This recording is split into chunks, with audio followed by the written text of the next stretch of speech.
Eu sinto o Brasil que ia chegar nesse processo logo que recuperou a democracia.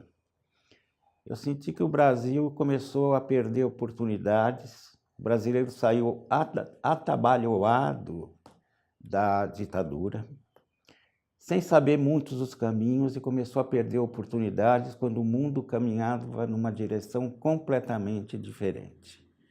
Ou seja, partia-se de um imperialismo para uma globalização disfarçada, que era o que o Hobsbawm escrevia, e nós nos perdemos nesse caminho, ficando uma hora muito abertos para a nossa economia e outra hora muito fechados.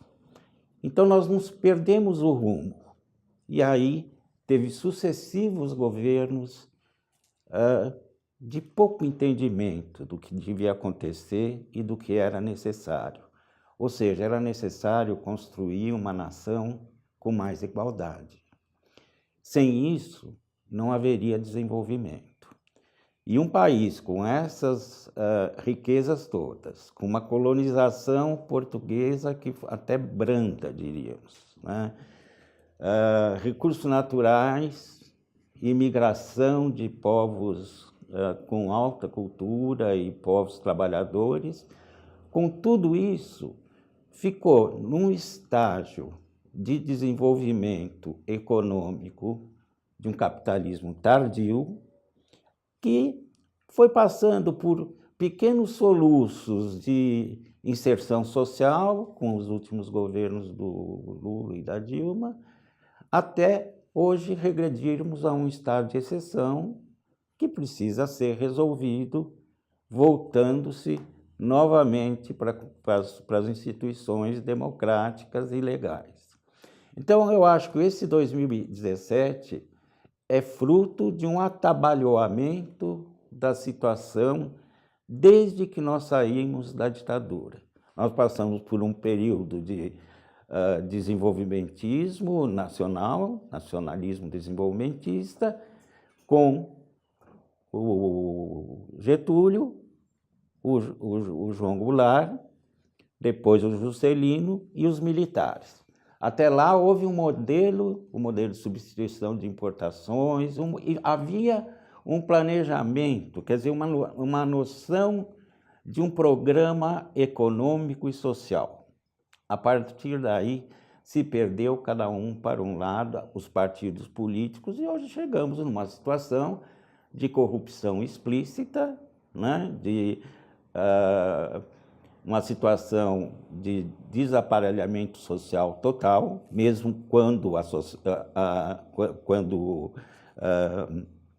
como é que se diz, assistencialista, mas necessário num país que está com essa concentração de renda e esse número de pobres que estão saindo por aí em estatísticas, que a nossa desigualdade social diminuiu muito pouco, porque o ganho que foi dado às camadas mais subalternas foi multiplicado por 20 no topo da pirâmide. Então, aí, tantos estudos agora daquela equipe do Thomas Piketty, como agora da Oxfam, que fala que seis brasileiros têm a mesma riqueza de 100 milhões. Então, nós chegamos nesse ponto. Agora, como sair desse ponto?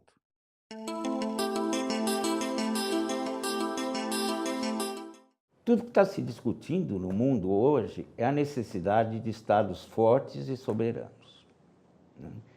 E nós estamos abandonando isso. E por que isso? Porque o mundo não vai parar na forma como está. As transformações estão sendo muito rápidas e pouco percebidas aqui. O Brasil foi sempre um país que olha muito para si. Só olha para fora pensando em consumo e em consumo conspícuo, porque é de uma forma de uma elite que se formou tão pequena no pensamento, na informação, na leitura, na cultura de outros povos, que olha só o lado consumista.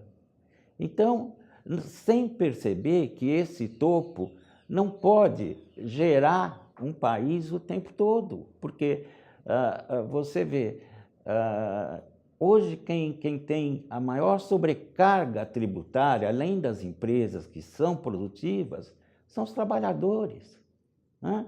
O topo, esse 0,1, porque quando se fala dos 10% mais ricos, se fala de pessoas que ganham acima de R$3.000.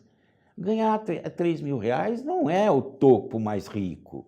O que estão falando é do 0,1%, 0,2%, que formam uma brutalidade de patrimônio, porque nunca se mediu, sempre se mediu distribuição de renda no Brasil através dos ganhos salariais, através dos ganhos menores.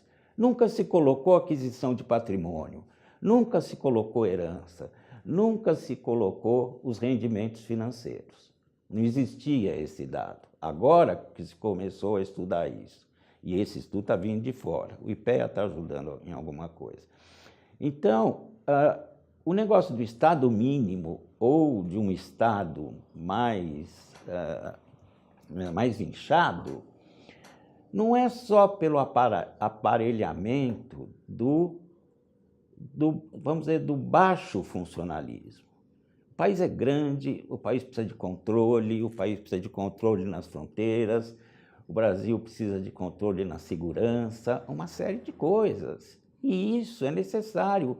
Eu, na minha atividade, que é junto à agricultura, ao agronegócio, eu vejo a situação de penúria que vivem os centros de pesquisa, a própria Embrapa hoje. É por isso que o senhor diz em um artigo de algumas semanas atrás na Carta Capital que o agronegócio brasileiro aguarda sua autodestruição? É isso, exatamente, porque sem inovação tecnológica, isso está sendo feito de forma pequena, porque também já não pode tanto investir pela iniciativa privada, pelo agronegócio. Eu acho que existe um viés imbecil, que é essa dicotomia entre agricultura familiar e agricultura empresarial. Não existe isso, cara. O que existe, a agricultura familiar são empresas. Às vezes a família tem 300 hectares. Na verdade, uma parte da reforma agrária não foi feita, realmente, os assentamentos estão aí para dizer isso, mas a reforma agrária vem sendo feita no Brasil por sucessão de gerações. Ou seja, terras muito grandes, o patriarca morre, a família, os filhos dividem cada um 200 hectares. E assim vai indo. Então, se um dia voltarem a fazer um censo agropecuário decente, porque o que está pensado aí não será decente, porque deixará de considerar vários fatores, muitas variáveis. Mas você verá que a concentração fundiária já não é tão grande, justamente por isso. E porque também os grandes empresários rurais têm uma parte que deixa as terras muito grandes para futuras especulações imobiliárias, principalmente permitida a venda de terras a estrangeiros. Ou ele deixa a terra parada, ele não quer investir ali. É caro investir em agricultura, mesmo que seja para as grandes culturas, soja, cana, tem um monte de usinas aí de etanol quebrando e agora algumas se recuperando. Então, é esse direcionamento que faz com que o Estado acabe sendo muito maior quando, por exemplo, o funcionalismo federal, estadual, de alto nível, tem aposentadorias e situações previdenciárias extremamente grandes. Mas não, o que se visa? Se mexe com esses lá de cima? Não, não é? Se mexe com os grandes magistrados, né, e seus salários? Não. Aí você vai no Ministério da Agricultura e tem dois carinhas lá te atendendo, um foi para o campo fazer uma fiscalização e outro demora 35 meses para te dar uma resposta. E aí é que fulminam o Estado como estando inchado, aparelhado, tudo isso. Quando não, quando é para cima que tem que olhar. E outra, por que que esses ministros têm que ser políticos e não técnicos? Por que que não podem ser técnicos? Se é de comunicações, de agricultura, de saúde, sabe? Mas não, de repente cai um político indicado por um partido a quem a presidência fez um acordo eletivo e aí vamos agora segmentar, dá para cada um. Eu tenho direito a 3, eu tenho direito a 4, e assim. Não vai andar, não é projeto de nação. Por isso difícil olhar para frente, por isso difícil, porque isso vai parar, essa situação patrimonialista, tudo isso, e agora o que está sendo aberto, vai acabar? Não vai. Por um lado, a gente fica sabendo dessas coisas, mas também sabe que, paralelamente, ninguém tem um projeto que chegue e fale claramente, olha, o país precisa disso, disso, disso, então o Estado vai tomar conta dessas coisas, mas tem setores que são extremamente específicos de Estado, de governo, né? E as empresas vão poder produzir, sabe? Volte os recursos do BNDES, não há problema nenhum em você ter juros subsidiados para projetos, para grandes projetos de investimento e de longo prazo, porque a iniciativa privada sozinha não faz, né? A iniciativa privada pega depois que vem uma privatização, e aí porque o preço está bom e com garantia de que se não der certo, devolve ao BNDES, né? Então, esperar isso, grandes investimentos da iniciativa privada, ainda mais combalida como está, é impossível para esse futuro.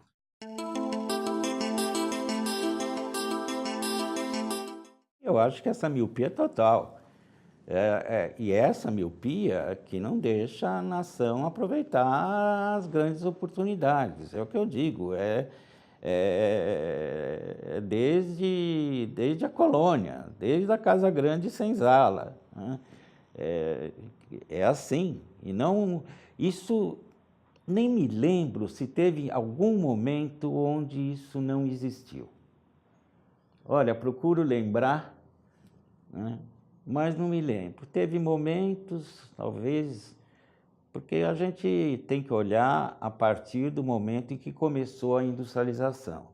Enquanto o Brasil foi apenas rural, e ainda pior, quase que monocultor, né, de café, coisa, perdemos a borracha, perdemos isso. Eu não sei dizer como se comportava isso, mas já estava errado pelas premissas, pela base, né, de ser rural e monocultor, não iria muito longe, né, como desenvolvimento de nação. A partir daí, eu nunca vi esse encontro de ideias entre esquerda e direita. Até porque eu costumo chamar, nos meus artigos, que existe um acordo secular de elites, né, que não querem que isso aconteça. É um proveito grande que vai virando de geração em geração, com acúmulo de renda e patrimônio, que não interessa essa conversa. Porque a esquerda tem uma situação meio idílica também, de querer que se distribua. Eles não vão distribuir.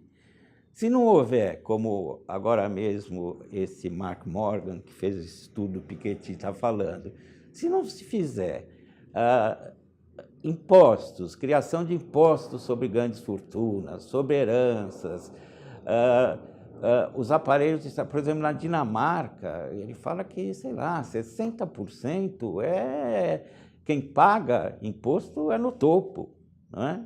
E aí vai diminuindo. Então, quem vai querer deixar isso? Quem está numa situação hoje confortável, que sabe que está garantida a fortuna, esses valores que a gente está ouvindo falar, né?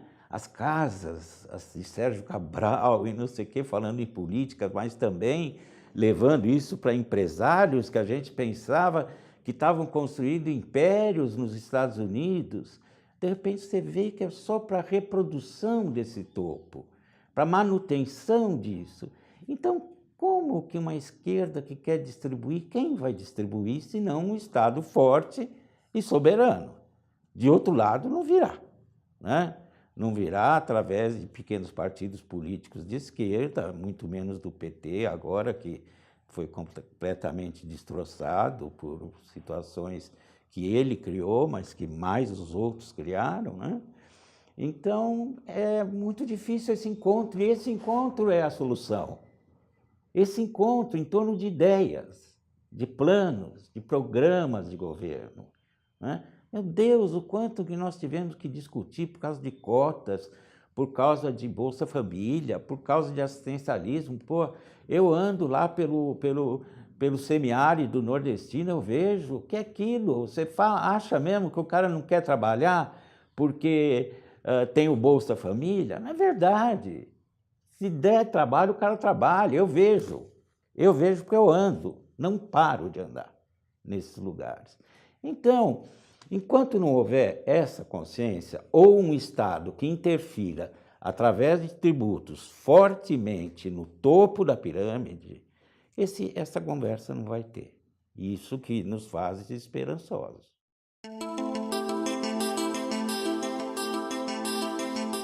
Acho que a esquerda no Brasil pouco existe, né? Ela sai de pessoas mais instruídas, que estiveram nas universidades, que leem mais, que têm mais poder de escolha, mas com muito pouca representação popular. Tanto que para ela ressurgir como força política, precisou do carisma do Lula para isso, né? E foi só então que o PT pôde ficar esses anos no poder.